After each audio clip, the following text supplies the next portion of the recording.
అలాగే ఈ సత్యసాయి ఆర్గనైజేషన్లో తిరుపతి జిల్లా తరఫున స్పిరిచువల్ కోఆర్డినేటర్గా కూడా స్వామి సేవలు చేస్తూ ఉన్నాను.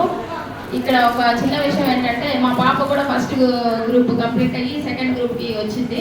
పిల్లలందరినీ పంపించండి అని గురువులు చెప్తున్నారు. ఇక్కడ గురువులు యొక్క సేవ ఎంత పవర్గా ఉంటుందంటే మీరు చూడాలి. గురువుల్ని వాళ్ళ వయసు చూడండి, వాళ్ళు కనీసము మనం స్కూల్స్లో ప్రైవేట్ స్కూల్స్లో ఉన్న పిల్లల్ని తిట్టడము, మన ఇంట్లో మనం తిట్టడము ఉంటుంది. కానీ ఇక్కడ కనీసము నానా నానా అని పిల్లల్ని ఎంతో ఓపికగా గురువులందరూ కూడా సంబోధిస్తూ వాళ్ళని వాళ్ళ సొంత బిడ్డల కంటే ఎక్కువగా కూడా ప్రతి ఒక్కరిని ట్రీట్ చేస్తూ బాగా వాళ్ళకి సంస్కృతి సంప్రదాయాలన్నింటినీ మన హిందూ సంప్రదాయంలో మనం ఎలా ఉండాలి, పిల్లలు చిన్న వయసు నుంచి ఎలా ఎదగాలి అనేది మన వికాస్ నుంచే మనం నేర్పించాలి. కాబట్టి ఇక్కడ వస్త్రధారణ కూడా చాలా ఇంపార్టెంట్.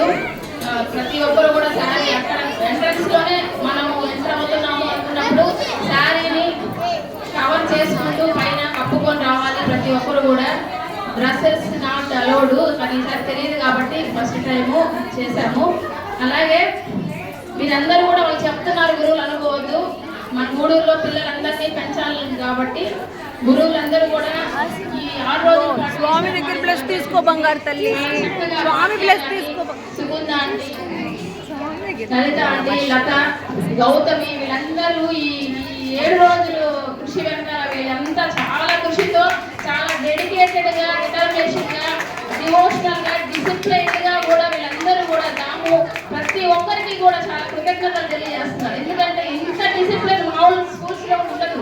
మీరు చూసే ఉంటారు మీ పిల్లల స్కూల్స్లో, ప్రైవేట్ స్కూల్స్లో వస్తే కూడా ఇక్కడ డిసిప్లైన్ 4 Ds అని వీళ్ళకి క్లాసెస్ చెప్పారు.